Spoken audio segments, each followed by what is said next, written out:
Ya que empiece la grabación, les sigo diciendo. Es que no se nos olvide poner la grabación. Bueno, entonces estaba haciendo un resumen de lo que ya había comentado en las dos presentaciones. Todavía no empieza, ¿verdad? La grabación. Según yo ya empezó. Ya ¿Ya aparece. empezó? Ya está grabando. Ya empezó. Ok, gracias. Bueno, entonces estaba haciendo un resumen de lo que hicimos en las dos sesiones anteriores. Estaba viendo lo de la evaluación y bueno, les decía que tienen las reposiciones, les queda la calificación más alta. No se confíen, aprovechen todas las oportunidades porque pasar 8 reposiciones al final es muy difícil. La idea de que el examen sean 8 y sea cada 15 días es porque eso a ustedes les permite un ritmo de trabajo que les va a ayudar. El cambio en la dinámica de trabajo de lo que hayan tenido antes ahora va a cambiar para los de nuevo ingreso. Es un cambio grande, a algunos les cuesta mucho trabajo adaptarse a ese cambio. A veces les toma, no te adaptas al primer semestre, a veces te toma más tiempo, etcétera. Los de primer ingreso, y a veces, aunque vayas en segundo semestre y le estés recursando, van a pasar por un proceso de ver si es realmente lo que querían estudiar, porque bueno, tienen que ver si les convence la carrera que eligieron para seguir. Y pues, más detallitos. Ya ahorita sería lo que abordaría de lo que es importante. Estuvimos platicando un poco de lo de la velocidad instantánea. ¿Qué es la velocidad instantánea? Porque en un instante no hay cambio. Entonces, ¿qué mide la velocidad instantánea? Al final, a la conclusión que varios señalaban es que era un límite, la velocidad instantánea es un límite. El problema es que, ¿qué es un límite? Entonces, para hablar un poquito de eso, ahorita todavía es a manera informal, intuitiva. Les voy a poner este ejemplo. Normalmente esto lo hago en el salón de clases, pero bueno, pues aquí estamos así, ¿no? A distancia. Entonces, si están parados aquí y quieren, esa es la salida, esta es la llegada. Y si para hacer este recorrido, en lugar de caminar normal y llegas aquí ya, lo van a hacer de la siguiente manera. Van a avanzar, van a dar un paso de manera que van a recorrer en cada paso solo la mitad de lo que les falta. Eso quiere decir que el primer paso, pues van a llegar a este punto. Luego, la mitad de lo que les falta llegan por aquí, la mitad de lo que les falta llegan por aquí y así se siguen. ¿Ok? Claro, si lo hacemos físicamente, pues llega un momento en que el paso es tan chiquito que no se puede dar. Pero el chiste en matemáticas es justamente hacer este tipo de abstracciones para imaginarse la situación y pensar que, bueno, no importa cuántos pasos haya dado, si le metemos aquí zoom o lupa, que ya las lupas casi no se usan, pero pues este segmento, si lo agrandan, se ve así. Entonces aquí sigue estando la llegada, después de dar n pasos con esa regla, llegan a un punto y el segmento que les falta por recorrer siempre lo pueden dividir a la mitad, a la mitad, a la mitad y se siguen. Entonces la pregunta es si llegamos o no a este punto. ¿Cómo ven? Yo digo que no. Como asintótico, o algo así. No, nunca llegaríamos. Pues teóricamente no, porque siempre se va a poder dividir el segmento, por más chico que sea, siempre va a poderse dividir entre dos, como usted lo comenta. O sea, sería como una división infinita. Ok, entonces, varios dicen que no. A ver, bajen la mano, Vani y Juan Pablo, y levanten por favor la mano los que piensan que sí podemos llegar.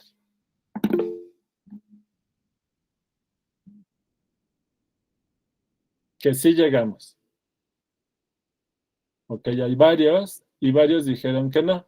De los que levantaron la mano que dicen que sí llegamos, ¿pueden decir por qué sí llegamos? Para argumentar, porque se trata de convencernos, ¿verdad? A ver, ¿alguna idea? Juan Pablo, David, Uriel, Diego, ajá, ¿quién? Bueno, es que yo en algún lado he visto cosas de este tipo Y creo que es poco intuitivo, pero como también, o sea, sí es cierto que siempre podemos seguir dividiendo, pero como sí lo vamos a seguir haciendo infinitamente, entonces sí vamos a llegar al final.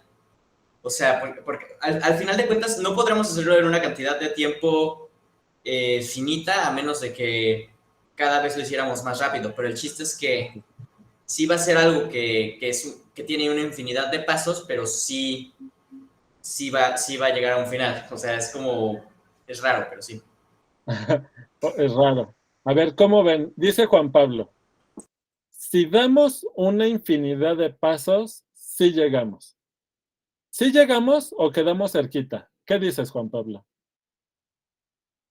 Yo digo que sí llegamos. Ok, Juan Pablo dice, si hacemos este recorrido con esa regla y damos la infinidad de pasos, sí llegamos. ¿Cómo ven los que decían que no? Es que también hay una infinidad de medias que puedes sacar, ¿no? Ajá. Sí, porque por más zoom que le hagas se va a dividir y dividir y otra vez zoom. Y dividir, entonces siento que ahí no llegaríamos al punto. Pero fíjate, Carla, te dice Juan, pero lo haces una infinidad de veces. Es que sí, tienes razón. Sí, pues Como para llegar a hilo libre. O sea, infinidad de rayitas, infinidad de veces. Estás haciendo exactamente la misma cantidad de uno que del otro. ¿Cómo ves, Carla? Híjole, entonces no llegaríamos exactamente, ¿o sí? Ya me confundí un poco. No, bueno, yo O sea, tengo un siento punto que a de lo vista mejor sí diferente. llegaríamos, pero cerquita. O sea, no exactamente al punto. Ok, a ver, todos estamos de acuerdo en que para poder llegar, si se puede llegar, se necesitaría una infinidad de pasos, ¿verdad, Carla? Sí. Con una cantidad finita, aunque sea una cantidad de pasos muy grande, siempre nos va a faltar un cachito, aunque sea chiquito. ¿Están todos de acuerdo? Sí. Sí. Entonces, con una cantidad finita de pasos, nos podemos acercar tanto como queramos, pero no llegamos. ¿De acuerdo? Entonces, lo voy a anotar eso. Entonces, con una cantidad finita de pasos,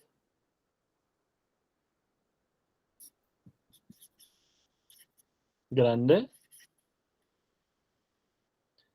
nos podemos acercar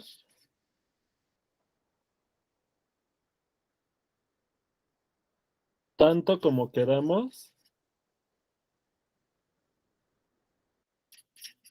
pero no llegamos. ¿Sale? Todo el mundo está de acuerdo en esta observación, ¿verdad? Ahora, si damos una infinidad de pasos,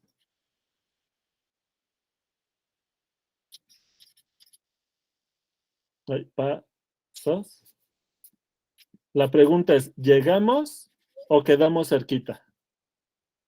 Quedamos muy cerca. Quedamos muy cerca. Yo digo que sí, llegamos. Muy cerca. Yo digo que sí llegamos. Están divididas las opiniones. Argumenten y traten de convencerse mutuamente de si cuando dicen que nos acercamos sin llegar, están diciendo que nos faltaría algo para llegar, aunque es un cacho chiquito, pero nos faltaría algo, ¿verdad? Sí. Sí. Y los que dicen que sí llegamos, pues están diciendo que después de una infinidad de pasos ya no te falta nada por recorrer. Recorriste todo esto. Sí, Juan Pablo. Bueno, a ver, ya lo formulé mejor. Básicamente el argumento que tienen los que dicen que no vamos a llegar por un pasito, están diciendo, ok, hiciste una infinidad de pasos y te queda un pasito más, ¿no? Pero también estamos diciendo, pero damos una infinidad de pasos, así que ese pasito sí lo damos. O sea, por cada paso que se tenga que tomar, lo estamos tomando. Entonces, necesariamente estamos llegando al final. Obviamente, esto no es algo que podríamos hacer en el mundo real, pero el infinito es raro. Profesor, yo creo que mi compañero Juan Pablo se está contradiciendo, A ver, porque el decir que hay una infinidad de pasos significa que esa infinidad de pasos también se va a dividir en otro infinito. Entonces nunca realmente llegaríamos, porque sería como un intervalo infinito, pues sí se podría definirse como un límite infinito. Entonces, es como introducir en un razonamiento infinito, que es un conjunto pues formado por una infinidad, que son pues sí elementos concebidos, pero simultáneamente existen más y más, y así se conforma un infinito potencial. Y ese infinito potencial tiene la habilidad de aumentar y dividirse con su magnitud dada. Entonces es una concepción que decía Euclides que para toda cantidad de números existe uno mayor. Entonces ese uno mayor se va dividiendo y dividiendo y dividiendo, y entonces nunca llegaríamos como tal. Ok, a ver, Obviamente, físicamente sí se puede. ¿Qué? No, o sea, no se puede porque no A ver, podemos hacer infinidad de pasos. Físicamente sí se puede, pero matemáticamente nunca llegaríamos. A ver, es que Vania, tú hablaste ya de varias cosas, en las que varias, más bien creo que requieren precisión, y ahorita me quiero enfocar en una parte. Entonces, dame tantito, dame chance. Entonces, a ver, aquí tienes tu punto de salida y aquí el de llegada. Entonces, independientemente de cómo camines, si tú recorres de este punto a este, tú vas a pasar por esta infinidad de puntos, ¿verdad? ¿Estás de acuerdo, Vania? Sí, estoy de acuerdo. Sale. Entonces, si tú caminas de un punto al otro, si recorres si pasas por esta infinidad de puntos. ¿De acuerdo? Sí. Ahora, cambiamos la regla y en lugar de caminar normal de este punto para acá, dividimos el segmento en pedazos que hay que recorrer, uno en cada paso.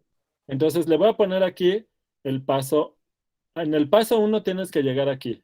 En el paso 2 tienes que llegar aquí. En el paso 3 tienes que llegar aquí. Y te sigues. ¿Sale? Entonces, ¿cuántos pasos con esta regla podemos meter aquí? Pues una infinidad. ¿Estás de acuerdo? Uno por cada natural. ¿De acuerdo? Sí. Sale. Entonces voy a poner aquí la lista de los puntos en el segmento que me van a indicar a dónde tengo que llegar en cada paso. Entonces aquí está a dónde llego al primer paso, al segundo, al tercero, al enésimo, y la lista sigue porque es una lista infinita. Siempre por muy cerca que esté del punto de llegada, lo que me falta lo puedo dividir a la mitad. Por eso esta lista es infinita. ¿Están de acuerdo? Claro. Sale. Y ahora, Dania, te dice, Juan, tú suponte que por alguna razón, fíjate lo que decía el enunciado. Si damos una infinidad de pasos, ese es el supuesto. Que lo puedas hacer o que no lo puedas hacer es otra discusión. Pero Juan Pablo te dice, si das la infinidad de pasos, si haces todos estos, ¿a dónde llegas? Llegas a algún lugar, ¿no? O sea, no te sales de aquí. ¿Estás de acuerdo, Vania? Sí, No te o sea, puedes salir no de llegas aquí. al final, simplemente avanzas, Eso. pero no A ver, llegas al final. vamos a ver. No te puedes salir de aquí porque la regla es que avanzas la mitad de lo que te falta. Entonces no te puedes salir, ¿verdad?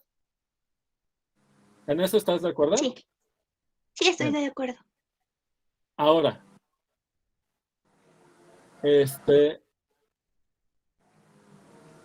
fíjate que en cada paso vamos a ver, cuando das el primer paso, ¿cuánto te falta recorrer?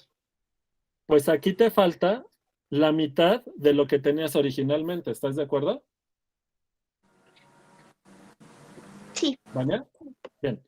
Cuando das el segundo paso, como ya recorriste la mitad y luego avanzaste la mitad de lo que te falta, esto es un cuarto del total. ¿Estás de acuerdo? Sí. Entonces solo te falta un cuarto. Después del segundo paso, lo que te falta es un cuarto. ¿De acuerdo? Sí. Y después del tercero, ¿qué te falta para llegar a la meta? un octavo, ¿verdad? Un octavo, sí. Y luego 1 sobre 2 a la cuarta. Y así te sigues.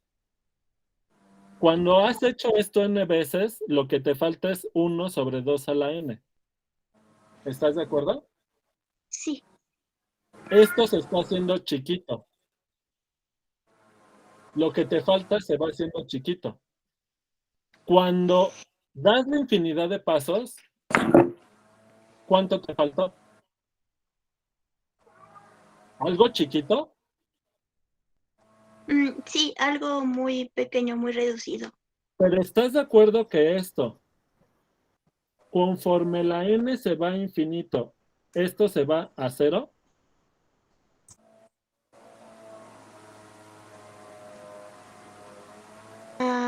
Pero eso sería, bueno, sí, matemáticamente, porque de forma más lógica se podría decir que se sigue dividiendo y dividiendo y dividiendo, y sí, se llega a un punto en donde está muy cercano, pero no llegas al final.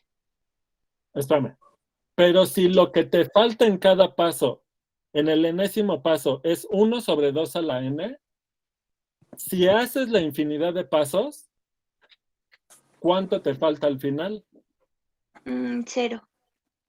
Entonces llegaste, Sí. ¿verdad? Qué loco, ¿no? ¿Es contraintuitivo? Lo es. Por eso a los griegos no les gustaba hablar de conjuntos infinitos y de si puedes dar una infinidad de pasos, porque resulta contraintuitivo. O sea que esa cosa rara que sientes como de... ¿Sientes que te estoy haciendo trampa en el razonamiento, Vania? No, es que entiendo bien el concepto matemático, pero lo que me confunde es que Euclides decía que mientras se dividiera más el infinito, o sea, se podía llegar más y más, y entonces todo conjunto se podría dividir entre más, y eso Ajá, daba un pero infinito. la parte que Euclides no podía idear, así imaginarse, era darle infinidad de pasos. O sea, para los griegos eso no era posible. Entonces, cuando les decías, imagínate que das una infinidad de pasos así, no sabían de qué les estabas hablando, te rechazaban esa idea, no, eso no se puede. ¿Me entiendes? Pero aquí lo que estamos diciendo es, si das una infinidad de pasos, si lo puedes hacer o no es otra discusión, pero si lo hicieras, después de hacerlo una infinidad de veces, lo que te falta es 0. O sea que si llegaste, ¿verdad? Sí. ¿Cómo ven? Entonces, lo que falta tiende a 0. Y esto implica, entonces, después de una infinidad de pasos,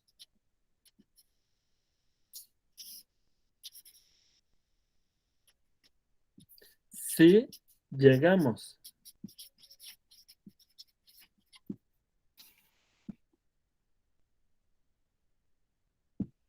Si a alguien le resulta raro este razonamiento, es normal. ¿Ok? Bueno, ahora sí voy a leer los mensajes del chat. A ver, déjenme ver. Nada más seguimos la discusión por allá.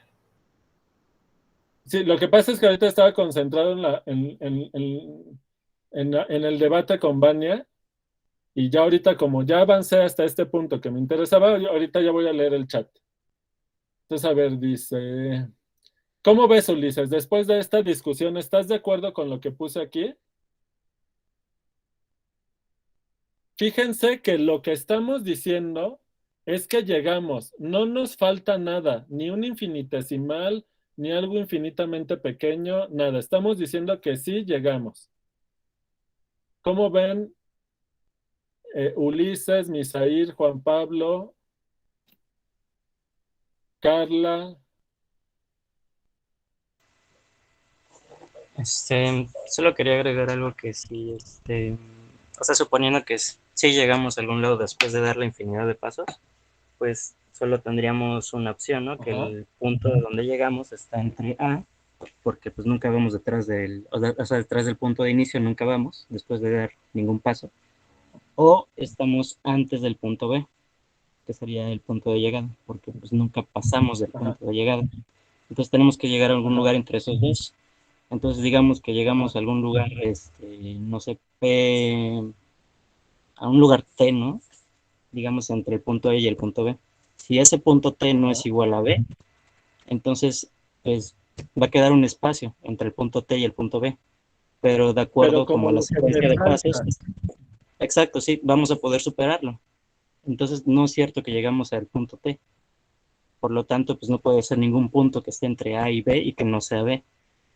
Ajá. Entonces tiene que ser el punto B al lugar donde llegamos. Sí, ¿estás de acuerdo que lo que dices es justamente porque lo que te falta tiende a cero? Sí, sí, sí. ¿Cómo ven? Gilberto, ¿quieres tomar la palabra? ¿O fue lo de hace semana? Lo de hace rato. Tú acabas de hablar, ¿no? Sí, sí, sí. Perdón, es que olvidé bajar la mano. A ver, Eric, ¿quieres hablar o Juan Pablo? Yo estaba pensando que tal vez simplemente es tan fácil como pensar que un infinito anula otro infinito, ¿no? Entonces, pues nos queda cero. Ojalá fuera tan fácil. Pero que infinito menos infinito no está definido. Sí, es un error, ¿no? Qué loco, ¿no? Sí, sí, sí. Bueno, luego vamos a ver por qué. Déjenme Profesor, mandarles creo que ya entendí. Creo que creo que lo definió Bolzano en un libro llamado Paradojas del Infinito. ¿Puedo explicarlo? Y me dice ver, si es correcto. Sí, ver, es dime. que creo que habla de la equipotencia en conjuntos infinitos y que dice que en intervalos compactos son equipotentes, y esto también dice que los conjuntos infinitos se caracterizan por eso mismo, que son equipotentes y tienen partes propias que hacen un conjunto completo. Pero esto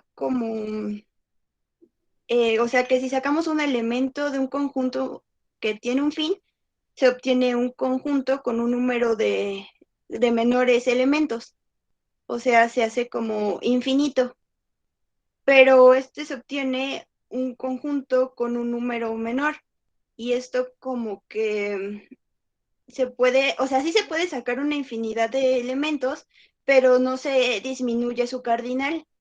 Y siempre que se haga de manera, o sea, si se repite y se repite, este conjunto pues cambia su cardinal y al final sí llega. Mira, ¿Es hay correcto? sigue habiendo varias cosas revueltas. Sí. Entonces, mira, ahorita lo que yo retomaría de lo que estás diciendo es, a ver, primero, les pregunto a todos, esto que estamos diciendo de que lo que nos falta tiende a cero, detrás de esta idea intuitiva, lo que necesitamos es saber formalizar esto con el concepto de límite. Pero en este ejemplito se nota que para poder hablar de estas cosas necesitamos hablar de conjuntos infinitos. Que algunas de las cosas que estás mencionando, Vania, tiene que ver con eso, ¿verdad?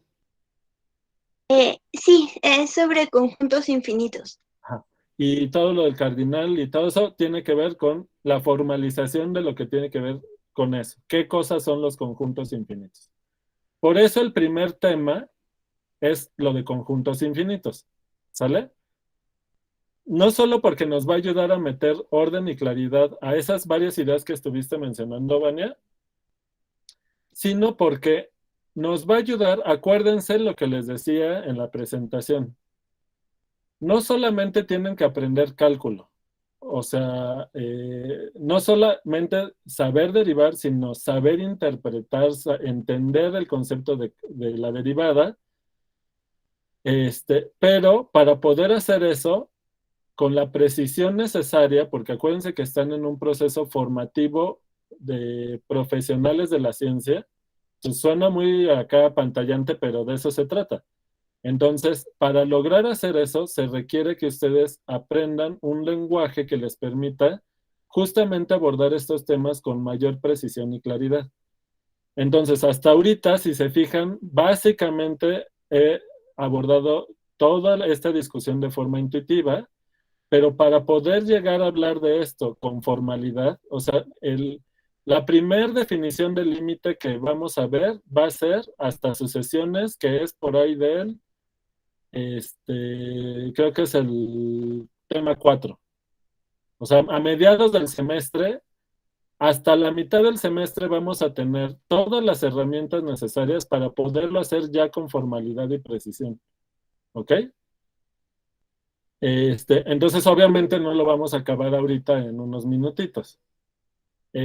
Lo que quiero que vean de esta discusión es que necesitamos tener una noción más clara de qué es esto de los conjuntos infinitos para aclarar varias de las cosas que han estado preguntando ahorita. Formulaciones que en realidad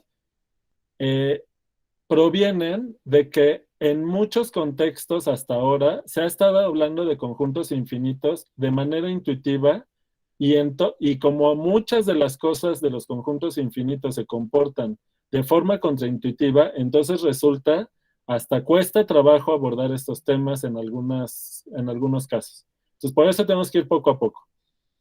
Entonces, yo lo que propongo ahorita, varias de las dudas que están haciendo, las voy a dejar ahí pendientes para que cuando ya pasemos a abordar el tema de conjuntos infinitos, ya con más precisión, se van a poder aclarar varias de esas cosas, ¿sale? Ahora, Juan Pablo, ¿qué pasó? Sí, rapidísimo. Puse algunas cosas aquí que no estoy seguro si están bien, entonces nada más quiero confirmar.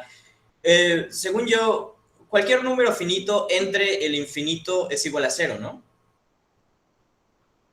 El problema es que sí se puede... nosotros en este curso vamos a trabajar con el conjunto de números reales, en donde se define la operación de la división. En el conjunto de números reales no hay un número que se llame el infinito. Claro, claro. ¿Ok? Ahora, hay un conjunto que se llama el conjunto de los números reales extendidos, que tiene el infinito positivo y el infinito negativo. Y se definen las operaciones y te dan ese tipo de cosas, pero nosotros no lo vamos a abordar así porque resulta más enredado y difícil. ¿Ok? Ok. Entonces, nosotros en este curso vamos a trabajar las funciones que vamos a trabajar para hablar de derivada y de todo lo que vamos a estar trabajando, no solo en este curso, sino en varios de sus cursos, van a estar trabajando funciones reales de variable real. ¿Qué quiere decir? Que la variable dependiente como independiente pueden quedar representadas con puntos en la recta. Geométricamente, el conjunto de números reales es la recta infinita que muchos ya han trabajado. ¿Ok? Entonces, en esa recta, ningún punto en la recta corresponde a un punto que se le llame infinito. Por supuesto. ¿Ok? Entonces, no se definen las operaciones. En este curso no vamos a trabajar con eso. ¿Sale? Más adelante, cuando abordemos temas de límite, ¿qué si te sale? Que si tú tienes la división de dos funciones y la del numerador, la que está arriba, tiende a un número, el que sea, y la de abajo tiende infinito, entonces el cociente sí tiende a 0. Pero eso está en el contexto del límite del cociente. ¿Ok? Entonces, si ahorita algunos de ustedes han estado escuchando terminologías raras que nunca habían hablado, de las que nunca habían escuchado hablar, y cosas que son confusas, es normal. Porque acuérdense que, bueno, de por sí el sistema educativo tiene muchas deficiencias, hay muchas broncas, cada quien ha pasado por un proceso bien diferente. Entonces, parte de lo que necesitamos hacer a la hora de desarrollar un lenguaje que nos permita hablar con precisión de estas cosas, además va a ser un lenguaje que tengamos en común no solo para los que estamos en este curso, sino obviamente pues para los libros de matemáticas que utilizan ese lenguaje formal, etcétera, etcétera. O sea, es obviamente un lenguaje en matemáticas muy común. Entonces voy a ir poco a poco introduciendo no solo los conceptos propios del cálculo, que eso nos va a tomar unos meses llegar a eso, necesitamos muchas herramientas previas, tenerlas con un lenguaje formal y preciso para no, porque el lenguaje común es bastante impreciso y ya lo van a ir viendo, ¿ok? Bueno, entonces, justamente este tipo de tendencias que formalmente luego vamos a definir como límites a estas tendencias, las velocidades instantáneas son justamente eso, tendencias de velocidades promedio, ¿ok? De lo cual ya abordé con un poco más de detalle en las presentaciones anteriores. Entonces, por el momento, si alguien tiene duda de qué es una velocidad promedio, revisen esos videos y de todas formas, cuando abordemos el tema de derivada, que es el último del semestre, vamos a volverlo a definir y vamos a retomar toda esa discusión. Pero sí vean esos videos, por favor. Ahora, otra cosa de la velocidad. Entonces, hasta el momento, la velocidad promedio, media o promedio,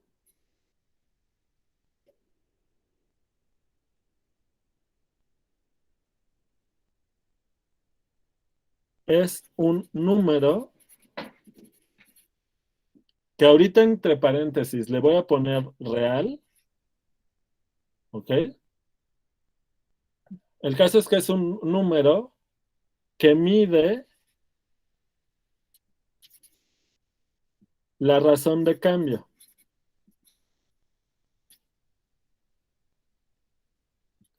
¿Del cambio de qué? Pues lo más común es que sea, por ejemplo, la distancia recorrida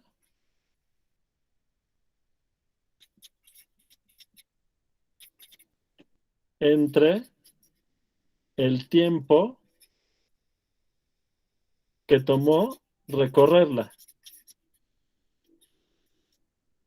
¿Están de acuerdo que esta es una velocidad media, verdad? Si hacen un recorrido, se fijan la distancia recorrida, lo dividen entre el tiempo que les tomó recorrerla y esa es la velocidad promedio de ese recorrido. Eso está claro, ¿verdad? Sí. Sale. Si alguien tiene dudas, Sí. pues, perfecto. Pero también puede ser el cambio de posición. Por ejemplo, a los que recuerden los problemas de caída libre en física, la velocidad que se calcula en ese contexto no es de distancia recorrida, porque la distancia recorrida siempre va a ser un número no negativo.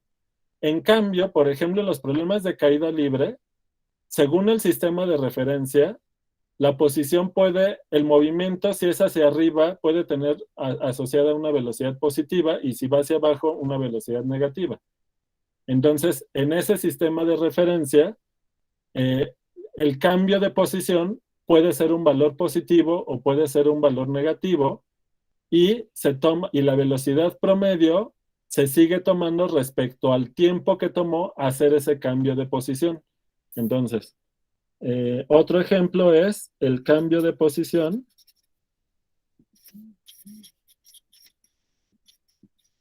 y el tiempo, entre el tiempo que tomó ese cambio. ¿Están de acuerdo? ¿Sale? Pero también puede ser, por ejemplo, la velocidad a la que cambia la temperatura, por ejemplo, a lo largo del día, ¿no?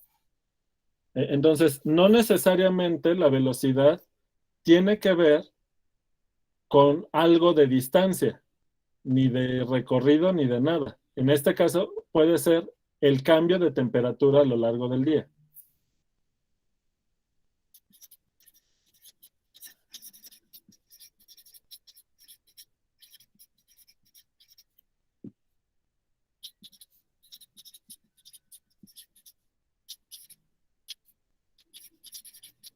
¿Están de acuerdo?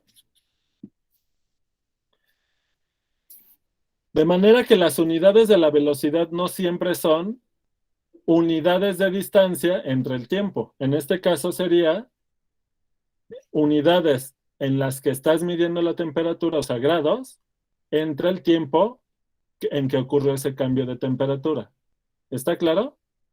Nosotros en matemáticas generalmente no nos mortificamos por las unidades porque simplemente nosotros vamos a desarrollar herramientas que se aplican en muchos contextos y ya cada quien en el contexto que las utilice tiene que estar al pendiente de este problema de las unidades. ¿Sale? Entonces nosotros cuando estemos hablando de velocidad es algo general. Y ahorita voy a tratar de escribir una definición. Una primera versión de definición.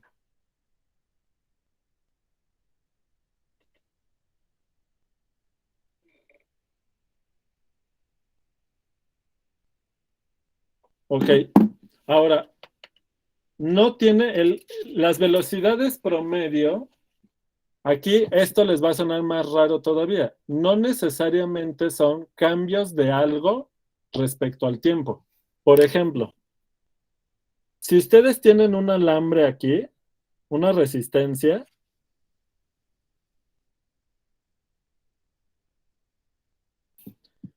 y le hacen pasar una corriente, el alambre se va a calentar, ¿verdad? Y dependiendo de la homogeneidad del material y de otras cosas, y de su fabricación y todo, la temperatura no tiene por qué ser uniforme. Si en unas partes es más grueso que en otras, la temperatura va a ir variando en cada punto del alambre. ¿Están de acuerdo? Entonces, a ustedes les puede interesar saber cómo es el cambio de la temperatura de una posición a otra. Le voy a poner aquí, por ejemplo, X1 y X2. En estos puntos, tomen en cuenta que estos puntos nos indican las posiciones, puntos en el alambre. En cada uno de estos puntos ustedes pueden medir una temperatura diferente. ¿Ok? Entonces, por ejemplo, en el punto X1, así lo vamos a indicar, la temperatura en este punto es una y no necesariamente es la misma que la temperatura en este otro punto. ¿De acuerdo? Bien.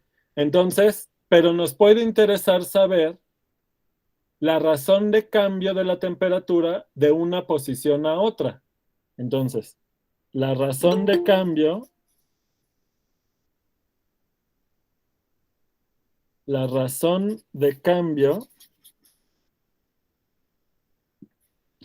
de temperatura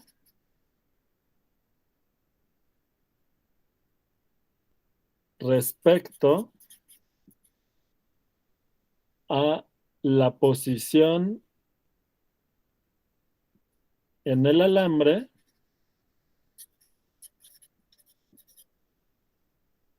es ¿cuál división? ¿Cuál es la razón de cambio? Sí, Juan. Bueno, primero iba a decir, estamos asumiendo que la temperatura está variando continuamente, ¿no? Que no hay un salto de repente. ¿No importa? No importa realmente eso. Ok, bueno, entonces... ¿Cuál es la razón de cambio? Pues, podremos poner T1 menos T2, bueno, T de X1... La temperatura en el punto 2. Menos la temperatura en el primer punto. Porque esto es lo que cambió, ¿verdad? ¿Sí lo ven? Esta resta me dice qué tan grande o qué tan pequeño fue el cambio de temperatura de un punto a otro.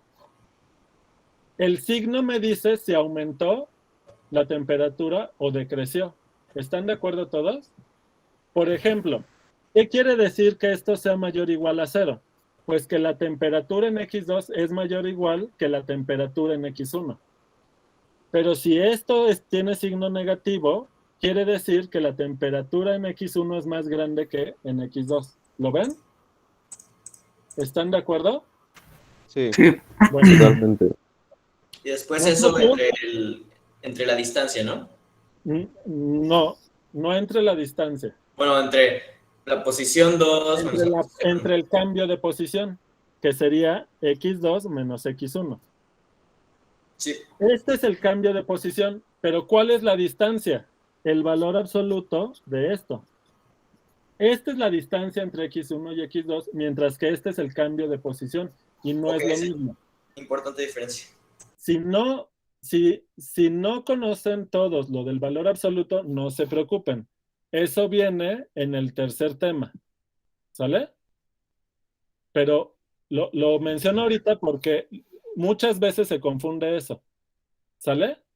Profe, Hey, tengo una duda, no me quedó del todo claro, al principio en la de t de x2 menos t de x1, ¿cómo se da uno cuenta de cuál es mayor que la otra? Eso sí no me quedó claro del todo. mira, vamos a tomar como sistema de referencia nada más para comodidad. Vamos a pensar que este extremo del alambre es la posición 0. ¿Sale? Y tu alambre pues va a medir una cierta cantidad, ¿no? Que le voy a poner aquí L de longitud. ¿Sale? Entonces, de acuerdo a este sistema de referencia, estamos asignándoles a los puntos del alambre números que van desde 0 hasta L. ¿Estás de acuerdo? Sí. En este dibujo, con este sistema de orientación, la posición x2 aparece a la derecha que la posición x1. Quiere decir que como número, esto es más grande que esto. Pero tomen en cuenta que esto no representan cantidades de alambre, solamente representan posiciones. ¿Está claro? Sí. Entonces, la posición 2 es mayor que la posición 1. ¿Va? En este caso, con este sistema de referencia, esto es positivo, de manera que este número es igual a este. Pero si tú cambias de sistema de referencia y el 0 lo pones acá, esto ya no es la distancia. Y por eso se generan muchas confusiones. ¿De acuerdo? Con este sistema de referencia, esta es la distancia entre x1 y x2. Pero no siempre pasa eso. Si el 0 lo pones acá, te queda volteado el signo. ¿Ok? ¿Están de acuerdo? Ah, sí, ok. Bueno, ahora, pero nosotros lo que queremos medir es la razón de cambio de la temperatura respecto al cambio de posición. ¿Cómo calculas eso? Pues divides el cambio de temperatura en relación al cambio de posición. Y aquí este orden sí es importante. Si a la temperatura en x2 le restas la temperatura en x1, abajo la proporción tiene que ser con el mismo cambio de posición, es decir, x2 menos x1. Si voltean estos, les va a quedar un signo diferente y ya no es. ¿Ok? Déjenme, les mando foto de esto. Porque les quiero hacer una observación.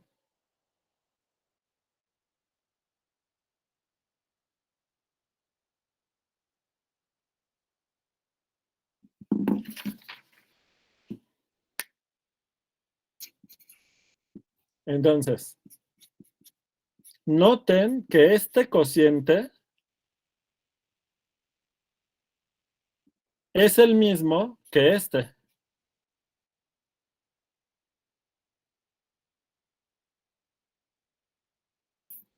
Este número y este número es el mismo.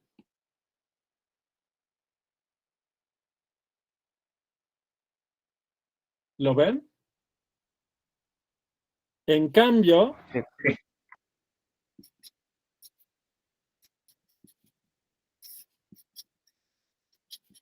es diferente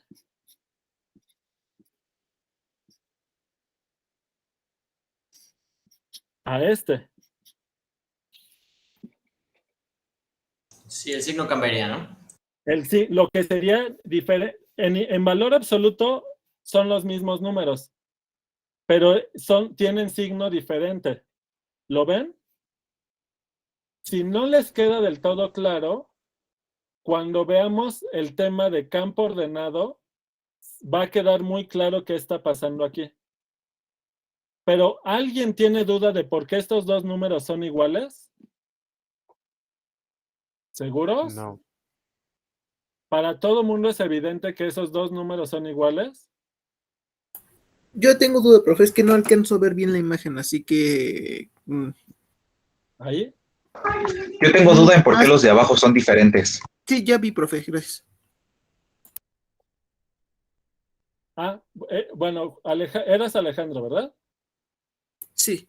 Ok, ya era problema de que no veía. Sí, no alcanzo a ver. Ahorita ya se ve bien, ¿verdad? Sí, profe. Ok, ahora, alguien preguntó que por qué los de abajo son diferentes. No, sí, ya vi por qué, profe. Es que no había visto que en uno es primero x2 menos x1 y en el otro es x1 menos x2. Yo pensé que eran exactamente iguales los dos. Así es. ¿Y qué es lo que pasa? Es que este número es el mismo que el que voy a poner aquí.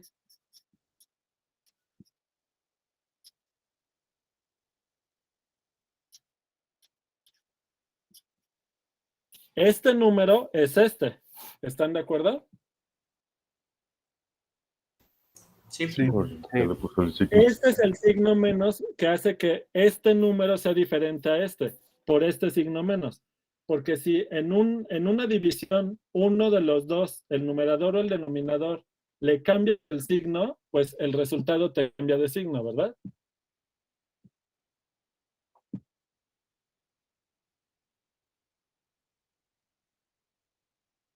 ¿Hasta aquí vamos bien? Sí, todo bien. Sí, profe. Perfecto. Entonces, a ver si es cierto. Quiero que abordemos una primera definición de qué significa una razón de cambio de una variable dependiente en relación al cambio de la variable independiente. Fíjense, aquí ¿cuál es la variable dependiente? La temperatura, porque depende en dónde estés, en qué parte del alambre estés, la temperatura que obtienes. La temperatura resulta ser dependiente de la posición. ¿De acuerdo? Y la variable independiente es la posición. ¿De acuerdo? Sí. Entonces, con estos ejemplos, lo que debe de quedar claro es que nosotros vamos a estar hablando de razones de cambio en abstracto. Las velocidades promedio son razones de cambio. ¿De qué? De cómo cambió una variable dependiente en relación a cómo cambió su variable independiente. ¿Se entendió? Sí. Ok. Entonces, a ver. Si quieren, vamos a hacer una primera. ¿Ya les mandé foto de esta? Ya. Ok, perfecto. Ok. Profe, Entonces, ¿cuál sería la variable dependiente y cuál la independiente? ¿En qué ejemplo? En el pasado. ¿En el de la En el de la hoja, temperatura? en el de la otra ¿En el hoja. del alambre? Sí. Sí. Pues, a ver, tú dime. Aquí, ¿la posición depende de la temperatura o la temperatura de la posición? Fíjate. Por cómo es el planteamiento del problema,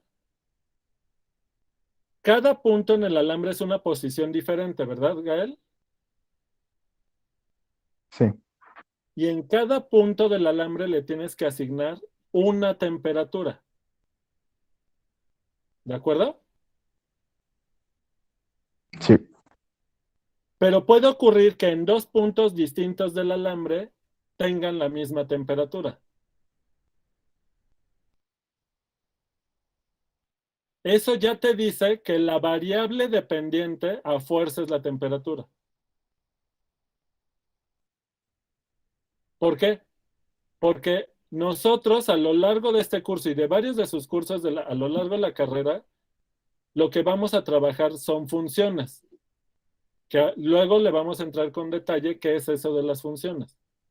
¿Sale? Pero las funciones tienen esa propiedad de que a los puntos del dominio le asignas un valor en el contradominio y solo uno. No le puedes asignar dos. ¿De acuerdo, Gael? Ok, sí, ya gracias. ¿Entendió? Sí. Ok, entonces, ¿cómo sabemos en este ejemplo que la variable independiente es la posición? Por lo que te decía, porque dos posiciones diferentes pueden tener la misma temperatura. Luego se va a entender mejor esto, ¿eh? Ya que veamos la definición de función, se va a entender mejor eso. ¿Sale?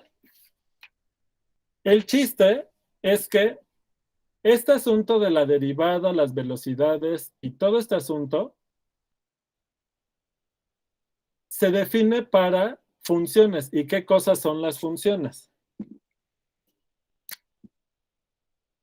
Pues básicamente en cálculo 1 y 2 vamos a estar trabajando con funciones cuya variable está en la recta. A cada punto de la recta, la función le asigna otro punto en la recta. ¿Sale? En el ejemplo del alambre, las posiciones del alambre las representas con números que están representados en la recta y para cada posición le asignas una temperatura. ¿Se entiende? Sí, profe. Bien, entonces, a los valores del dominio de las funciones son las que se llaman variables independientes. Y los valores que le asignas a estas variables independientes son las variables dependientes. ¿Ok? ¿Sale? Sí. Ahorita, como no me quiero desviar para meterme a la definición de función, que lo vamos a hacer y lo vamos a hacer pronto porque es de las herramientas básicas, simplemente por eso es una definición preliminar de razón de cambio. ¿Ok? Hasta ahorita vamos a hablar de dos variables, la dependiente y la independiente. ¿Qué quiere decir la variable dependiente? Que el valor de la variable dependiente depende de lo que vale la variable independiente. Con eso lo voy a dejar hasta ahí. ¿Sale? Entonces, dejen mando esta foto. Y luego que veamos ya funciones con más precisión, retomemos el asunto con funciones. Ahorita es nada más provisional para no enredarlos con tantas cosas nuevas.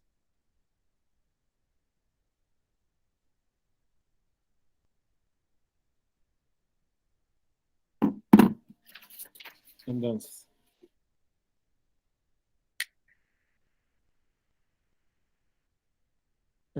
va observación. Estaremos hablando de razones de cambio de la variable dependiente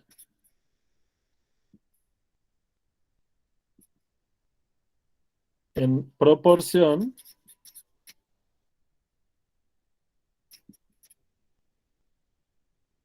al cambio de la variable dependiente. Independiente. ¿Ok? ¿Todo bien hasta aquí? Sí. Sale.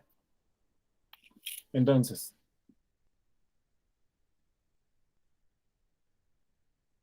entonces, definición, y le voy a poner aquí provisional. ¿Por qué provisional? Porque la que realmente me interesa al final es cuando ya podamos hablar de funciones con más precisión.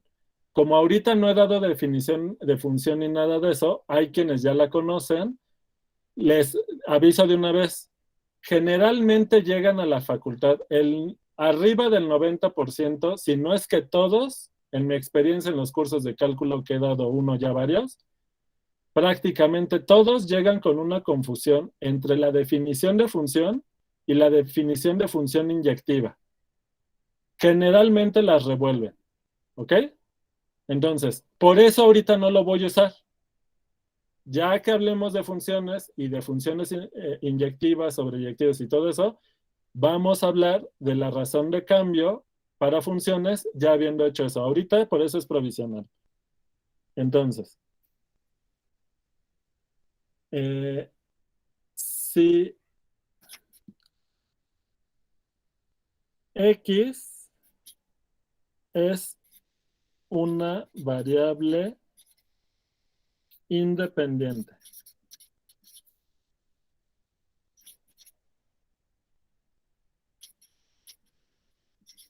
Y es una variable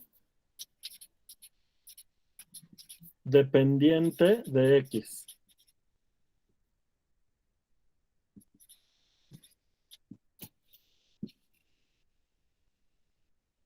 Cuando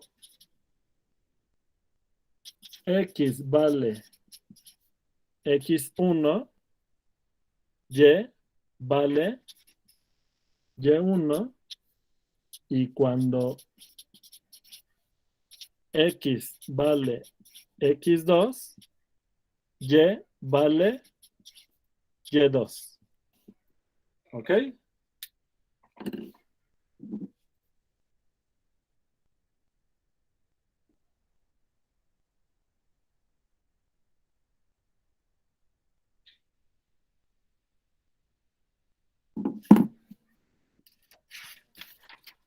Yo sé que esto que estoy diciendo ahorita ya suena muy abstracto, pero es a propósito, porque en este terreno de abstracción vamos a estar trabajando muchas veces, no con ejemplos concretos de las aplicaciones. ¿Por qué?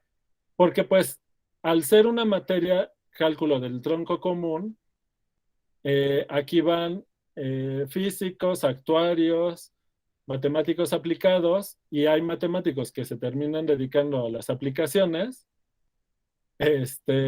Y las aplicaciones pues son muy diversas. Por eso el chiste en estos cursos de matemáticas es irnos a la formación matemática para que luego ya cada quien en su área correspondiente lo sepa aplicar. ¿Sale? No porque el mundo real no importe, no es por eso. Sino porque es una manera de trabajar la matemática sí se ha ido desarrollando. Sí tiene puntos de partida a partir de lo que observamos en la naturaleza, pero rápidamente hacemos abstracciones y a veces ya dices, bueno, ¿y cuál era la conexión entre el mundo real y esto que estamos haciendo? Y eso generalmente genera un conflicto, ya luego hablaremos más de eso. Nada más para hacer un diagramita, aquí tengo la recta en donde estoy representando los valores de la variable independiente. Aquí está X1, aquí está X2. Vamos a poner que la recta va hacia allá. Luego, a estos valores les estoy asignando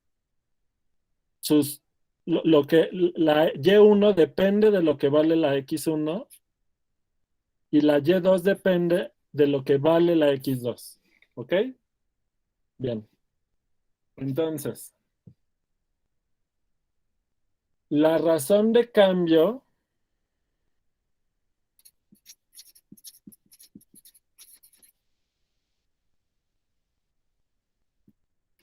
es, ¿qué cosa? ¿Cuál es la división que tengo que hacer aquí? X2 menos X1 sobre Y2 menos Y1. No, Al revés, ¿no? va Al revés, ¿no? ajá, la dependiente va arriba. Ah, cierto. Y2 menos Y1 entre X2 menos X1.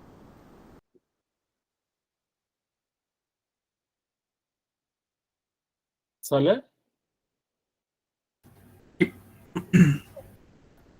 Entonces, ¿qué cosas son las razones de cambio? Observación. Una razón de cambio nos da la proporción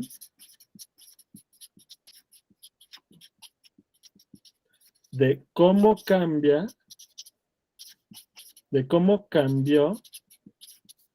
la variable dependiente en relación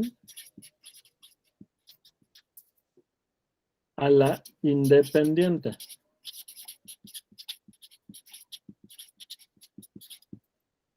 ¿Sale? Entonces, ¿qué quiere decir que esto sea un número muy grande?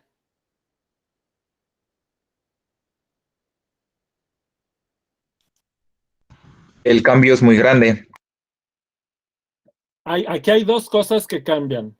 La variable dependiente y la variable independiente. Entonces, cuando dices que el cambio es muy grande, ¿te refieres a qué? Pues a que la diferencia entre ambas pues es grande. ¿Entre ambas cuáles? A ver, Manuel. Que la variable, la variable dependiente cambia mucho con respecto a la variable independiente. O sea, que la variable dependiente cambió mucho más. Este número es mucho más grande que este número. Sí. ¿De acuerdo? Pero además estamos pensando que el signo que tiene esto es el mismo signo que tiene esto. Porque si fueran de signos diferentes, la división nos quedaría negativa y entonces el cambio es muy grande en valor absoluto. Pero acuérdense que los números negativos son menores a los positivos. Y aquí siempre se hace un enredo la manera de hablar. Porque, a ver, menos 1000, ¿es un número grande o es un número pequeño? Pequeño. Pues es que no funciona porque el pequeño y grande nada más funcionaría para números positivos, ¿no?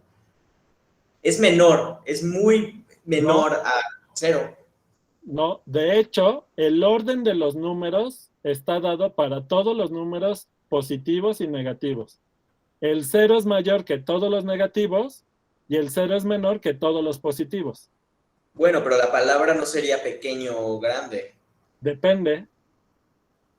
Que algo sea menor que otra cosa, ¿lo hace más pequeño o no? Los números naturales, sí. Pero no es otro ejemplo de cómo el lenguaje es impreciso, ¿verdad? Si tú dices que, si para ti que algo sea menor que otra cosa, lo que es menor es más pequeño, pues sí diríamos que los negativos son más pequeños que los positivos. Porque así está definido el orden en la recta. ¿Verdad? ¿Por qué genera confusión eso? Porque cuando nos empiezan a enseñar los números, primero nos enseñan los números naturales, que están asociadas a cantidades y no a posiciones. ¿Ok? Entonces, cuando estás pensando en usar números para representar cantidades de algo, pues 0 sería lo más pequeño. O sea, lo más pequeño que puedes tener de algo es 0, ¿no? Pero luego te meten los números negativos y todo ese lenguaje que se desarrolló hace cortocircuito porque realmente los números negativos te sirven cuando estás hablando de posiciones. ¿No? Porque, por ejemplo, en la temperatura, pues si dices, ¿no? O sea, una temperatura de menos 10 grados es menor que una de 10 grados. pero es raro decir que una temperatura de menos 10 grados es más pequeña que la de 10 grados, aunque sea correcto decirlo así. ¿De acuerdo? Pero tiene que ver con que muchas veces se revuelve el lenguaje formal con el informal. Entonces, ¿cuál es el lenguaje formal que nosotros necesitamos para esto? El mayor y el menor que. Y eso se define en matemáticas para los números en función de cómo están ubicados entre ellos en la recta. El que está a la derecha es el mayor y el que está a la izquierda es el menor. Y ya. ¿Verdad? Sí. Entonces, cuando hablamos de que algo es grande o pequeño, es mejor hablar del valor absoluto del número. Porque entonces el valor absoluto de menos 1000 es el mismo que el valor absoluto de 1000, porque el valor absoluto de menos 1000 es 1000 y el valor absoluto de 1000 es 1000. ¿Por qué? Porque la distancia del menos 1000 al 0 es la misma que la del 1000 al 0. Por eso sus valores absolutos son iguales, ¿verdad? Pero pensar que el tamaño es, o sea, que el valor absoluto te da ese tamaño puede resultar confuso a la hora de meter el orden que ya conocemos en la recta. ¿Sale? Pues nada más tenemos que tener cuidado de cuando estamos hablando, si estamos hablando de valores absolutos o del orden de la recta usual, de que lo que está a la derecha es mayor que lo que está a la izquierda. ¿Sale? Bien. Entonces, cuando yo decía que, ¿qué quiere decir que esta razón de cambio sea grande? Pues una de dos. O los dos tienen el mismo signo, o estamos hablando del valor absoluto de este cociente, de esta división. Ahorita, para simplificar el análisis, vamos a decir, vamos a partir que estos dos números tienen el mismo signo, ¿ok? Es más, positivos los dos para evitar confusiones. Entonces, ¿qué quiere decir que este cociente sea grande? Pues que este número es mucho más grande que este número. ¿Y qué quiere decir que este cociente sea un número chiquito? Pues que este número es mucho más pequeño que este. ¿Y cuándo les da 1? Pues cuando son iguales. ¿Y cuándo este cociente les da un número cercano a 1? Pues cuando son muy parecidos. ¿Verdad? ¿Y cuándo les da menos 1?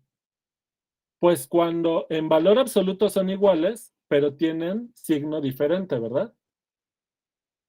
¿Y cuándo les va a dar esto un número cercano a menos 1? Pues cuando el valor absoluto de estos números sea casi igual, pero tengan signos diferentes. ¿Y cuándo les da esto un número muy negativo? Pues cuando en valor absoluto esto es muy grande en relación a este, pero tienen signos diferentes. ¿Y cuándo esto les da un número negativo cercano a 0? Pues cuando esto en valor absoluto es mucho más chiquito que esto, pero tienen signos diferentes. O sea que hay muchos casos. O sea, el número que nos da esta razón de cambio sí nos da información. Pero la manera de interpretar ese promedio se puede dar por muchas situaciones. ¿De acuerdo? ¿Sale? Pero noten que el signo de la división, el tamaño de este número, o sea, su valor absoluto, nos va a dar información de cómo es este número en relación a este. Y por eso es que se usan tanto las velocidades. Porque, bueno, ustedes saben, los promedios se utilizan en muchos contextos. Los promedios resultan una herramienta muy útil para abordar muchos de los problemas. En la medicina, por ejemplo, es la herramienta fundamental. Toda la estadística es fundamental para el ejercicio de la medicina. ¿Cómo le hace un médico para darte un tratamiento? Pues ve tus síntomas, a partir del comportamiento estadístico ve en cuál encajas tú, te receta un medicamento y si tienes suerte, tú entras dentro del grupo que cumplió las condiciones para que el medicamento fuera efectivo. Y si tienes mala suerte, ¿no? El medicamento puede o no ayudarte o hasta te empeora, ¿no? Estas discusiones son muy importantes. Ahora, siempre lo han sido, pero ahora con esto de la pandemia y con muchas cosas de lo que ocurre, no solo a nivel de la naturaleza, sino de la sociedad, se engaña mucho a la gente con por no saber manejar los promedios. O sea, se engaña mucho a la gente porque no se sabe estadística básicamente. ¿Ok? Entonces, es un ejemplo de cómo los promedios son tan importantes. Y esto que vamos a estar trabajando son promedios. Las razones de cambio, las velocidades son promedios. ¿Está claro? Bien, bueno. Quédense con estas dos ideas de esto de la velocidad. Hasta aquí vamos a avanzar por ahora. Porque ahorita me voy a ir en la media hora que me queda otros aspectos. Bueno.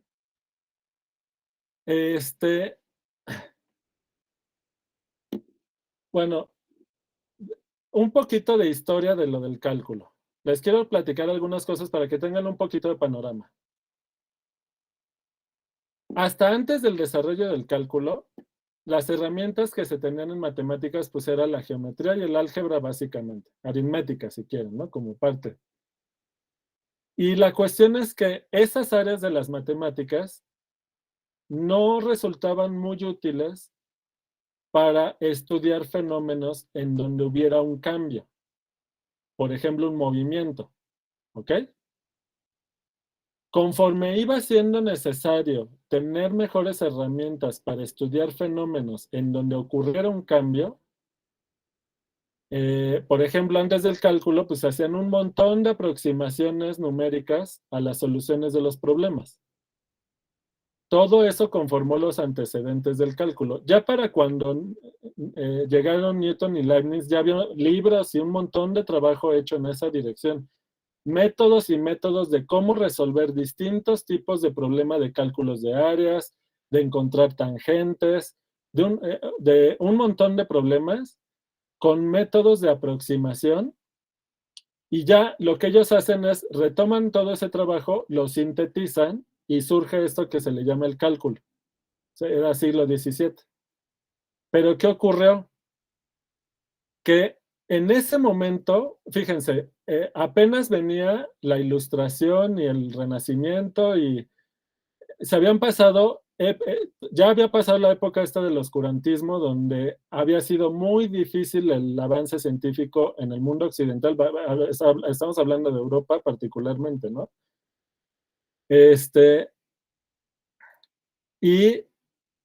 Cuando Newton y Leibniz desarrollan sus trabajos en cálculo, todas las ideas previas estaban ahí, pero todo era un desorden. Es decir, muchas de las propiedades de los números y de los conceptos que se trabajaban venían desarrollando por una cuestión de tradición oral, o escrita si quieren, ¿no? Pero el caso es que todo en un nivel intuitivo que en muchas ocasiones a la hora de tratar de enseñar o de aplicarlo, había errores sistemáticamente porque todo estaba como, no se sabía bien, estaba como muy desordenado. ¿Cuáles eran los puntos de partida de todo aquello que se había construido hasta ese momento? En el siglo XIX, cuando ya va siendo, por el desarrollo social, va siendo necesario la enseñanza de las matemáticas y de las ciencias en general a cada vez más gente, van viendo que esas dificultades, toda esa ambigüedad de cómo era un edificio donde no sabías dónde empezó, dónde acabó y el recorrido que habías hecho, todo estaba revuelto. Entonces, en el siglo XIX, en el ámbito de las matemáticas, como que empiezan de cero y empiezan a ver cuáles son las nociones fundamentales a partir de las cuales vas a construir todo. Es cuando surgen esto de los modelos axiomáticos, que luego veremos algunas cosas de eso. Y a partir de los axiomas se empiezan a desarrollar los teoremas, se empiezan a dar definiciones con precisión, etc. Bueno, ya luego con las revoluciones sociales en donde vienen los sistemas educativos públicos y se necesita la enseñanza de las ciencias y las matemáticas a un nivel masivo, pues obviamente fue cambiando el lenguaje y la forma en cómo se iban enseñando todas estas cosas. Entonces, lo que vamos a aprender en cálculo es como la síntesis de lo que a la humanidad le tomó siglos y siglos desarrollar, pero obviamente ya digerido, ordenado en un lenguaje moderno para que su aprendizaje sea más fácil, más ágil, etcétera, ¿ok? Obviamente no vamos a seguir el camino histórico, pues porque no se puede reproducir eso, obviamente. Pero bueno, es importante tener conciencia de cómo vamos a ir abordando las cosas y de dónde se fueron retomando lo que se va a estar trabajando en estos cursos de cálculo. Con este trabajo que se hizo en el siglo XIX, de meter orden en las ideas de cuáles eran los puntos de partida y cuáles eran las herramientas para ir construyendo, era como jugar a estos juegos de Lego, y el chiste era identificar las piezas básicas para saber cómo construir todo lo que había que construir. Era esa más o menos la lógica. Entonces, obviamente aquí ya vamos a identificar cuáles son esas piezas básicas a partir de las cuales vamos a ir construyendo todo. En esa construcción, desde el que surgen las matemáticas y todo el tiempo hay una retroalimentación entre la observación de la naturaleza, cómo se comporta, ir tratando de entender con nuestras herramientas, tratar de ir entendiendo el comportamiento de la naturaleza, y hay un salto entre la intuición y la parte formal. La intuición es súper importante porque es la que nos permite ir como afianzando ideas. El problema es que muchas veces las ideas intuitivas son contradictorias a lo que realmente pasa. ¿Ok? Entonces, por eso se necesita desarrollar el lenguaje formal. Porque si todo se deja a la intuición y al lenguaje informal, vas acumulando errores, y nos puede pasar lo que a los griegos, que por rehusarte a pensar cosas extrañas como los conjuntos infinitos, te quedas atorado. No puedes pasar de ahí. Y bueno, una de las cosas que cambió mucho las matemáticas fue decir, bueno, no, sí, vamos a trabajar con conjuntos infinitos, por más contraintuitivo que fuera. Entonces, a lo largo de los cursos, de cálculo 1 en particular, vamos a estar como también con esos dos pies, ¿no? O sea, vamos a estar nutriéndonos todo el tiempo de la intuición. Muchas veces les voy a preguntar algo, a ver qué les está diciendo su intuición. Entonces, no teman equivocarse, porque muchas de las cosas que van a ir ocurriendo en el curso es justamente ir mostrando cómo la intuición nos engaña, como ya pasó hoy, ¿verdad? Con el asunto de si llegábamos o no llegábamos. Y obviamente tenemos que ir avanzando en ir incorporando el lenguaje formal para que ya toda esa imprecisión de la intuición y el lenguaje informal no siga siendo un obstáculo hacia adelante. Muchas veces, una de las inquietudes, que esto ya había hablado de eso, pero lo retomo, es ¿por qué si varios de los que están en este curso o de los que están tomando cálculo solo les interesa la parte de las matemáticas aplicadas? ¿Por qué en la facultad llevan por igual cálculo, físicos, actuarios, matemáticos aplicados, con los matemáticos que, digamos, tienen algunos una orientación más teórica si quieren, ¿no? No es porque todas las herramientas que vayamos a utilizar las van a utilizar en el futuro, en cualquier trabajo que vayan a ejercer, no, ni mucho menos. O sea, esta idea de enseñar las matemáticas que se utilizan en el día a día, no ese es el enfoque. O sea, las matemáticas que el grueso de las personas utilizan en el día al día son cosas bastante básicas. Algunos profesionistas lo que necesitan saber es utilizar paqueterías que ya implementan modelos trabajados por personas que tú simplemente le tienes que meter datos, ingenieros, contadores, etcétera, etcétera. Simplemente tienen que alimentar bases de datos para que el programa haga lo que tenga que hacer, y muchas veces quienes alimentan los datos ni saben lo que están haciendo, ni por qué funcionan las cosas como funcionan. Pero para las personas interesadas en desarrollar nuevos modelos, cosa que es muy difícil, por un lado tienes que estudiar mucho lo que quieres modelar, pero por otro lado, si no entiendes las herramientas de las matemáticas, pues no tienes con qué hacer el modelo matemático. O sea que quienes están interesados en hacer modelaciones de cosas nuevas, necesitan entender a fondo lo que quieren modelar, y ya sea en su ámbito de estudio, actuaría, física, matemáticas aplicadas, biología, lo que sea. Y además necesitan un buen manejo de las herramientas matemáticas, porque si no, pues no tienen ni cómo hacerlo. Y obviamente el otro aspecto de por qué es importante el estudio con detalle, a conciencia, formal, no solo intuitivo, de todas estas ideas, pues es porque es muy importante en su formación como científicos. Obviamente, y ahorita lo estamos viendo con este asunto de la pandemia, y en realidad es algo que ha pasado siempre,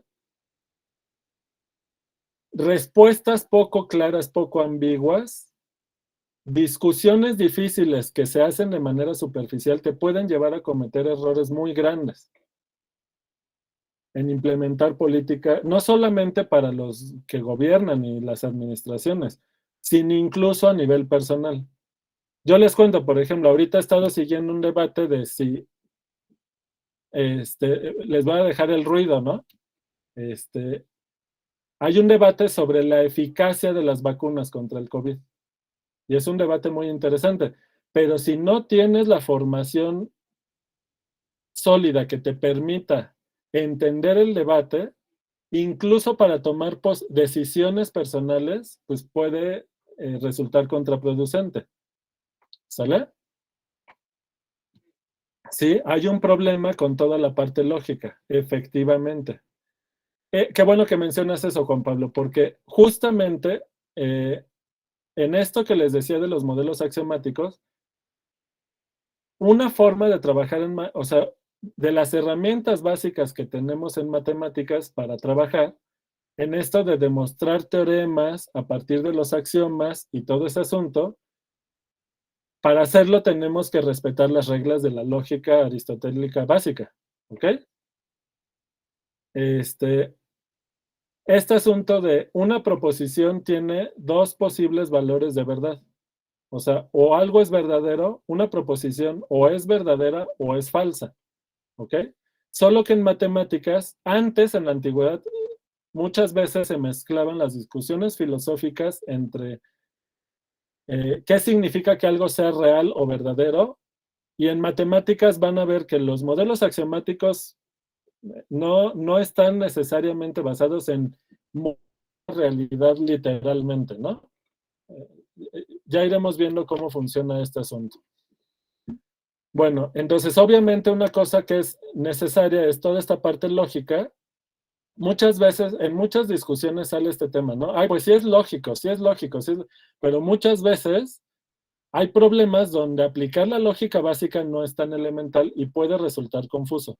De manera que a lo largo de los cursos, no solo de cálculo, sino de varios de sus cursos, van a estar ejercitando esa parte de la lógica. De hecho, con Yadira, la ayudante, van a ver un poquito de estas cosas de lógica por aquellos que no lo hayan visto, tablas de verdad y estas cosas, porque les va a ayudar a entender las reglas que utilicemos para poder demostrar algo, ¿ok?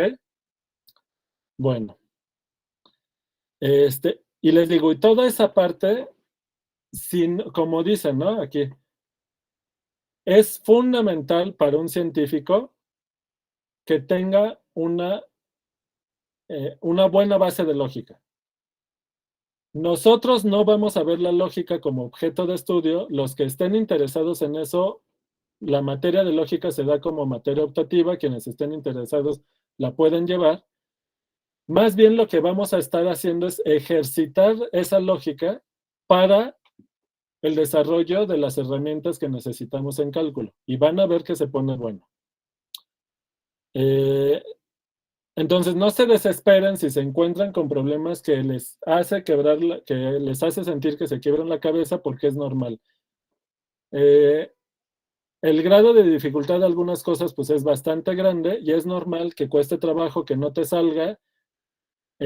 Aquí puede ocurrir en la facultad, puede ocurrir que de repente viene un ejercicio en la tarea y lo piensas todos los días durante una semana y no te sale. A veces así pasa. Entonces, parte del problema que van a tener que enfrentar es esa parte del manejo de la frustración, porque si no manejan eso, pues van a batallar muchísimo. ¿Ya les mandé la foto de esta hoja? Bueno, creo que sí hace rato. No, esta no, ¿no? No, esta no, falta esta. Sí, falta esa. Falta esta, ya. Bueno, ¿qué más? Bueno, entonces, pues, si les parece bien. Bueno, otra cosa que necesitan como ir ejercitando es que, en general, ninguno de ustedes llevó clases de 2 horas hasta ahora en la facultad. Es la primera vez que van a llevar. No me refiero a esos talleres o cosas donde son cosas más de práctica que pueden ser hasta más largas. No, los cursos, las clases de cálculo son clases teóricas de 2 horas que requieren estar concentrados durante 2 horas y cuesta trabajo, ¿no? Sobre lo mismo. Entonces, bueno, van a irse habituando a ese ritmo de trabajo también porque no es común. Bueno, entonces quiero aprovechar los 15 minutos que nos quedan ya para empezar sí llevan materias de 2 horas en CCH, a mí no me tocó. Sí. ¿Cuáles llevan ahí de 2 horas? Las mías eran todas cálculo, estadística, todas las También todas las mías eran de 2 horas. Eran 3 en general y cada una de 2 horas. Pues entonces ya traen ventaja con la duración de las clases. En prepa también habían de 2 horas. Miren, pues ya cambiaron eso. Sí, pero el taller, ¿cómo de taller teórico, Ángel? O sea, el taller se hacen como cosas no tan teóricas, ¿no? ¿Cómo taller teórico? ¿A qué te refieres? Ok, o sea, llevabas taller de informática. Pero no era diario, ¿no? ¿O sí? Bueno, pues si ya traen costumbre, mejor. Bueno, sí, una vez a la semana. Bueno, ahora pues ya el ritmo de trabajo va a ser más fuerte. Bueno, ok, entonces voy a empezar ahorita un poquito con lo de los conjuntos infinitos.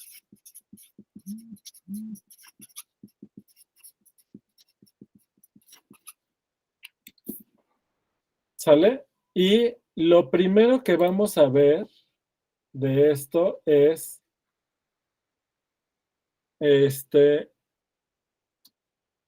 ¿qué cosa es un conjunto? Porque pareciera que podemos, con cualquier cosa que se nos ocurra, formar un conjunto, ¿verdad? Pero, ¿ustedes qué opinan? ¿Qué es un conjunto?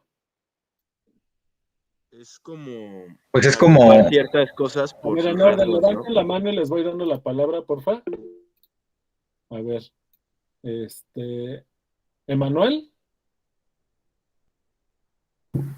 Sí, profe, curioso porque lo vimos nosotros en la clase pasada, bueno, al menos en mi caso, y vimos que un conjunto era una colección de elementos. Y que se pueden manejar como sinónimos, conjunto y colección. Ok. A ver, Mario.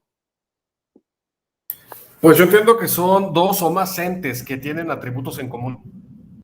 Ok. Ángel. Pues igual como dice mi compañero, una colección de objetos o cosas que comparten ciertas características y que se pueden agrupar mediante pues esas características que comparten. Ok. Jael. Un grupo de cosas que, como ya mencionaron, igual comparten algún rasgo o característica.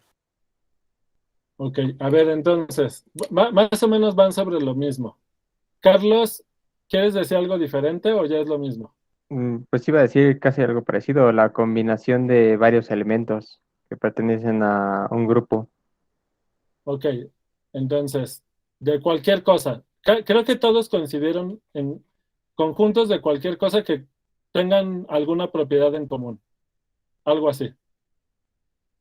A ver, entonces, por ejemplo, ¿podemos hablar del conjunto universal? ¿Cuál es el conjunto universal? El ser, ¿no? Todo. Todo. El conjunto que tiene a cualquier cosa como elemento. ¿Cómo ven? Sí. Todo lo que se te ocurra está ahí. Le vamos a llamar U.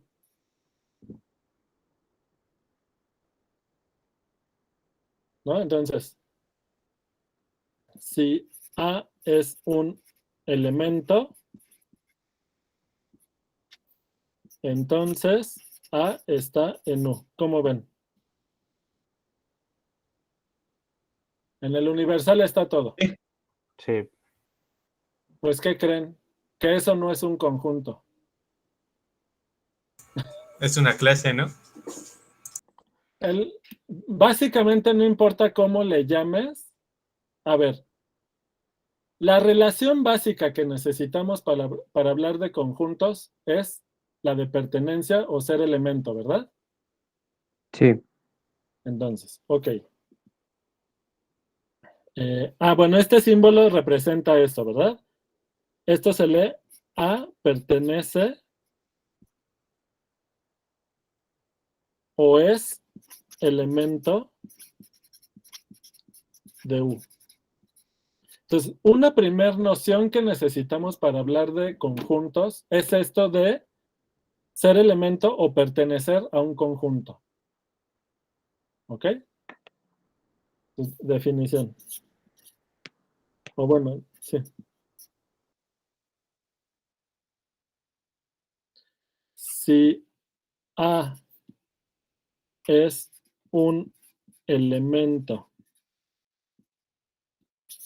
de un conjunto A, se denota con A pertenece a. ¿Sale?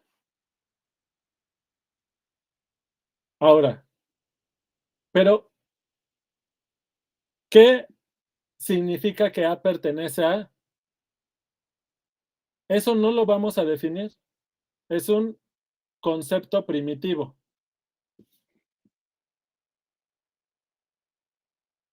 La noción de pertenecer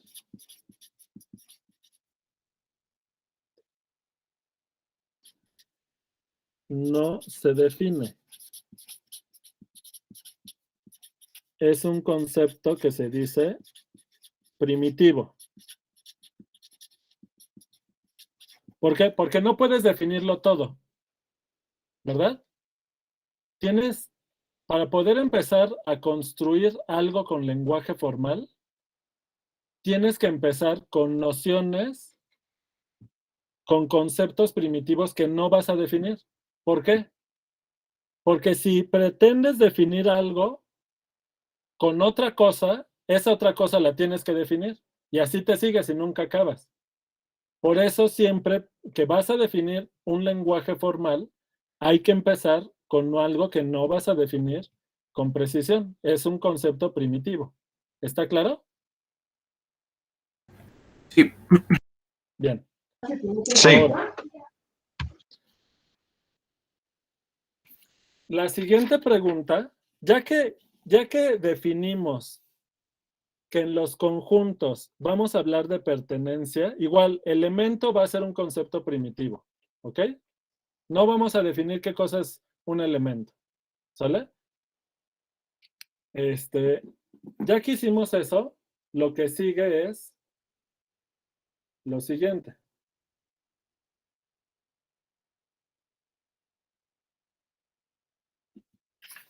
A ver. Si A es un conjunto,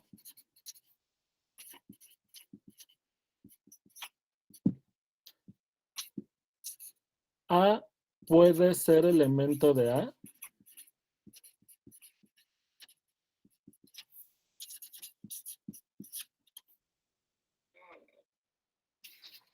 ¿Por qué? ¿De dónde salió esa pregunta? Porque si existiera el conjunto universal que tiene como elemento cualquier cosa que se les ocurra, pues el conjunto tendría que ser elemento de sí mismo, ¿no? Sí.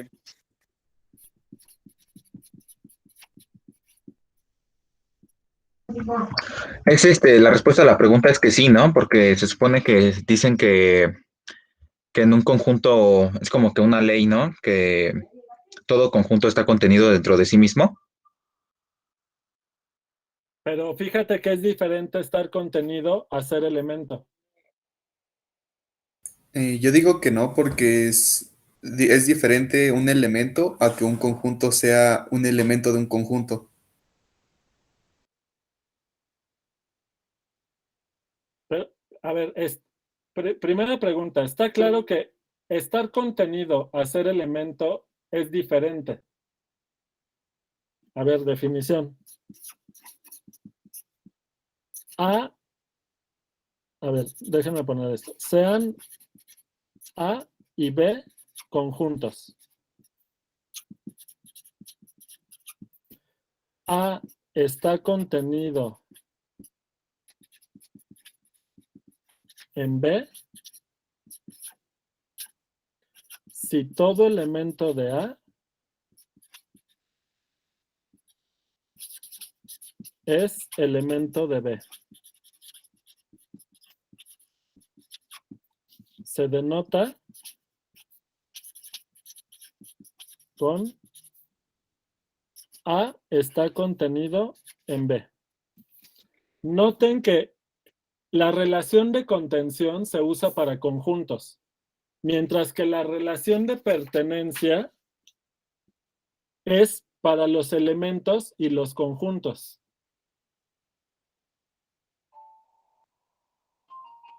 ¿Ok? Bueno. Pues la respuesta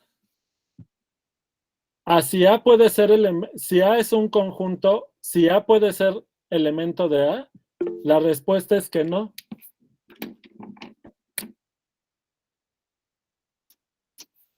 Para que algo sea considerado un conjunto, ese algo no puede ser elemento de sí mismo. ¿Por qué? Porque si permitimos esto, vamos a llegar a paradojas. Que en 3 minutos, ahorita ya no me va a dar tiempo de explicar en qué consiste la paradoja si permitimos que los conjuntos sean elementos de sí mismos. Eso quiere decir, nada más con esto que les estoy diciendo, que no cualquier cosa es un conjunto. Es decir, aquí la observación que voy a poner en rojo es, si A es conjunto, entonces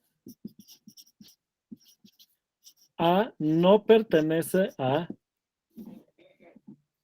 Para que algo pueda ser conjunto, esto es necesario. O sea que los conjuntos cumplen reglas. ¿Sale? y ya luego abordamos eso. Por lo pronto lo voy a dejar aquí. ¿Va? Lo que sigue después de esto es empezar a hablar de los axiomas en teoría de conjuntos que vamos a utilizar, nada más como ejemplo para que vean lo que es un modelo axiomático. ¿Ok? Esos axiomas los voy a utilizar para definir los números naturales que ya conocen muy bien, pero voy a usar algunos axiomas de teoría de conjuntos para darles una definición con axiomas de los números naturales. ¿Por qué? Porque en el siguiente tema vamos a definir los números reales con un conjunto de axiomas.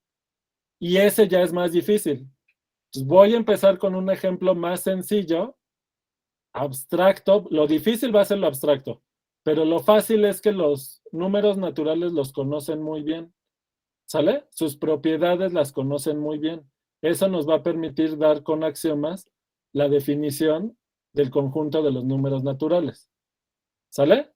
Y definir los números naturales. Para que luego cuando hagamos eso con los reales les cueste menos trabajo. Además, antes de llegar a los números reales, tenemos que hablar de los conjuntos infinitos. Primero, de conjuntos y sus axiomas, luego de conjuntos infinitos, cardinalidad y demás, para después hablar de números reales, ¿sale?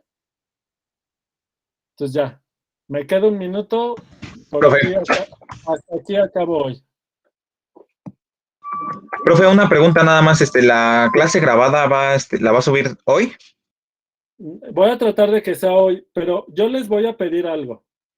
Es que luego me ocupo y se me pasa mandarla para que la publiquen. Entonces, si a las 2 o no sé, mejor vamos a pensar si a las 4 no está ya publicada, pónganme un recordatorio en el grupo de WhatsApp, porfa. ¿Sale? Sí, profe. Bueno, Sale, profe. que les vaya bien. Nos vemos. Gracias. A lo mejor yo les doy la clase mañana, pero luego, si no, Yadira les Vale, doy. gracias. Bueno. Hasta luego, profesores. Gracias, hasta luego. Gracias, profesora. Hasta luego. Hasta luego. Hasta luego. Profe, muchas gracias. De nada, bye. Hola, profe. Otra vez ya estamos de regreso. Muy bien.